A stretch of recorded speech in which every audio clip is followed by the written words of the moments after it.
আজকে অনেক সকাল সকাল ঘুম থেকে উঠে বাসার সব কাজ গুছিয়ে নিয়েছি। এটা হচ্ছে মোটর দিয়ে তৈরি করা ধান ঝাড়া মেশিন।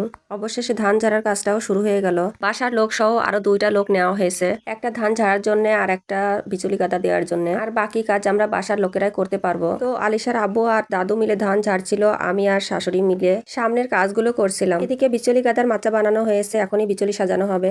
তো পেছনে অনেকগুলো বিচুলি জমা হয়ে গেছে, আমি আর শাশুড়ি মিলে সেগুলো গল্লা করতে বসেছি। কখনো সামনে আবার কখনো বা পেছনে আমাদের যেখানে ডিউটি দিচ্ছে সেখানে আমরা ডিউটি করছি।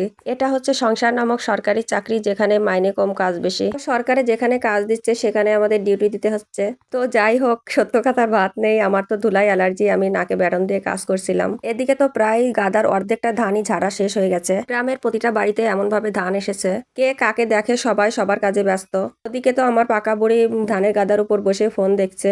কাজের মধ্যে অনেক ঝামেলা করছিল, তো ফোন হাতে দিয়ে বসিয়ে দিয়েছি কার্টুন দেখার জন্য। এটা অবশ্য ঠিক না, তবুও দিতে হয়েছে। তো যাই হোক, দুপুর হয়ে গেছে, সব কাজ ফেলে রেখে চলে এসেছি রান্নাঘরে। আজকে দুপুরে রান্না করব রুই মাছ দিয়ে সিম আর কিছু আলু ভাজি। এত কাজের মাঝে রান্নার সময় তো একেবারেই নেই, তবুও কি করব, পেট মহাজন তো শুনবেই না। তো সিম রান্নার জন্য চুলার উপর পাতিলে পানি বসিয়ে দিয়েছি। ওদিকে আমার মেরিগুলো সব ছাদে উঠে পড়েছে, অনেকক্ষণ ধরে চেষ্টা করছে নামতে, তো নামতেই পারছে না। সিঁড়ি বেয়ে ছাদে উঠলেও সিঁড়ি বেয়ে নিচে নামার বুদ্ধি হচ্ছে না ওদের। ঘুরে ঘুরে তো আমার মাথা খারাপ করে দিচ্ছে ওরা। এদিকে দেখেন আমার সিম গাছে ফুল এসেছে, কিছুদিনের মধ্যে সিম ধরবে আর বাজার থেকে কিনে খাওয়া লাগবে না। বাজারের সিম গুলো সিদ্ধ হতে চায় না আর খেতে তো একেবারেই স্বাদ লাগে না। এবার পানির জন্য কোনো গাছই আমার ভালোভাবে হয়নি। তো যাই হোক, পানিতে বলক উঠলে সিম গুলো দিয়ে দিয়েছি এবং পেঁয়াজ রসুন বাটাগুলোও দিয়ে দিলাম। অন্য চুলায়ও পাতিলে আলু ভাজি বসিয়ে দিয়েছি। কিছু কাঁচা ঝাল পেঁয়াজ লবণ হলুদ দিয়ে ভালোভাবে নেড়ে ভেজে নিব।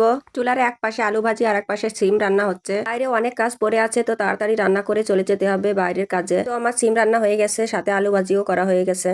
এখন দুপুর বেলা, তো সকলেরই পেটে অনেক ক্ষুধা। তো আমার রাজা মেরি পাতি সব বাড়ি চলে এসেছে খাওয়ার জন্য। তো ওদের কোনো খাবারই খেতে দেওয়া হয়নি, ওরা ওখানে ধান খেয়ে সব চলে গেছে। তো বাড়ির কাজ আর খাওয়া দাওয়া সবকিছু শেষ করে চলে এসেছি আবার বিচুলি গল্লা করার জন্য। ওদিকে তো বিচুলি গাদা সাজানো হচ্ছে, তো আলিশার আব্বু বিচুলির গল্লাগুলো ছেড়ে দিচ্ছিল। আজকে তো ধান ঝাড়া আর বিচুলি গাদা দেওয়া শেষ হবে না, আগামীকাল আবার ধান ঝাড়া আর বিচুলি গাদা দেওয়া হবে। এই যে এতগুলো ধান ঝাড়া হয়েছে, এখান থেকে খাবার ধান রেখে বাকিগুলো বিক্রি করে দেওয়া হবে। বিচুলিগুলো সব গল্লা করা হয়ে গেছে, তো আমি বসে বসে আলিশার মাথায় কিছু ধান আটকে গিয়েছিল সেগুলো ছাড়িয়ে দিচ্ছিলাম। সবার কাজ শেষ হলেও আমার কাজ এখনো শেষ হয়নি। ধানের সবকিছু পরিষ্কার করে ঢেকে রেখে দিয়েছি, আগামীকাল আবার ধান ঝাড়ার কাজ শুরু হবে। তো ধান ঝাড়ার কাজটা শেষ হলে শুরু হবে খাবার জন্য ধান সিদ্ধ করা। আর এইগুলো হচ্ছে ধানের ওয়ালি বলা হয়, এগুলো রাস্তার উপর দিতে হবে মলার জন্য। সারাদিন কাজের ঝড়ের চাপে মেশিন ঘরে আসাই হয়নি, তো রাত্রে চলে এসেছি মেশিন ঘরে।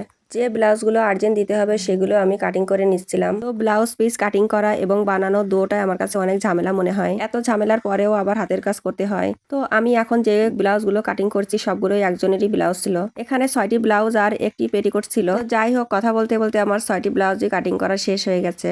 তো কাজের ফাঁকে ফাঁকে সময় করে এগুলো একে একে বানিয়ে ফেলবো।